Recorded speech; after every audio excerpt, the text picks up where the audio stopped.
വീണ്ടും പകർച്ചവ്യാധി ഭീഷണിയിൽ കോഴിക്കോട് ജില്ല. മഴ കനത്തതോടെ പലയിടത്തും വെള്ളക്കെട്ടുകൾ രൂപപ്പെട്ടു. നഗരസഭയും ആരോഗ്യവകുപ്പും അടക്കം മഴക്കാലപൂർവ്വ ശുചീകരണത്തിൽ വീഴ്ച വരുത്തിയെന്ന വിമർശനവും ശക്തമാണ്. രോഗഭീതിയിൽ ആശങ്കയിലാണ് കോഴിക്കോട് ജനത. മഴ കനത്തതോടെ നഗരഗ്രാമ വ്യത്യാസമില്ലാതെ വെള്ളക്കെട്ടുകൾ രൂപപ്പെട്ടു കഴിഞ്ഞു. ഓടകൾ നിറഞ്ഞൊഴുകി മലിനജലം റോഡുകളിലേക്കും പറമ്പുകളിലേക്കും ഒഴുകുകയാണ്. മഴക്കാലപൂർവ്വ ശുചീകരണം കാര്യക്ഷമമല്ലാത്തതാണ് ഇത്തരം ദുരവസ്ഥയ്ക്ക് കാരണമായതെന്ന പരാതിയാണ് ഉയരുന്നത്.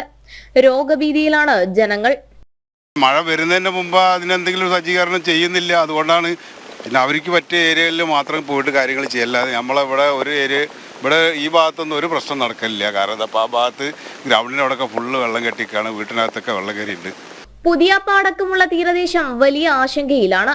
ആരോഗ്യവകുപ്പിന്റെ ഭാഗത്തു നിന്നടക്കം ഒരു ഇടപെടലും ഉണ്ടാകുന്നില്ല എന്നാണ് ഇവർ പറയുന്നത്.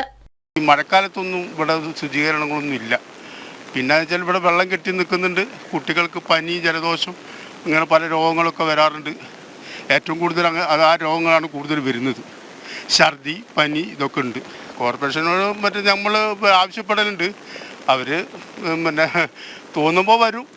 ജില്ലയിൽ പകർച്ചവ്യാധികൾ കഴിഞ്ഞ വർഷങ്ങളിൽ നിരവധി ജീവനുകളാണ് കവർന്നത്. അനവധി പേരാണ് ആശുപത്രികളിൽ ചികിത്സ തേടിയത്. ഇത്തരം സാഹചര്യങ്ങൾ മുന്നിൽ കണ്ട് യാതൊരു ഇടപെടലും നഗരസഭയുടെ ഭാഗത്തു നിന്നടക്കം നടത്തിയിട്ടില്ല എന്ന വിമർശനമാണ് ഉയരുന്നത്. ഇനിയെങ്കിലും ബന്ധപ്പെട്ടവർ ഉണർന്നു പ്രവർത്തിച്ചില്ലെങ്കിൽ ജില്ല വീണ്ടും രോഗഭീതിയിലാകുമെന്നാണ് വിലയിരുത്തൽ. ജനം, കോഴിക്കോട്.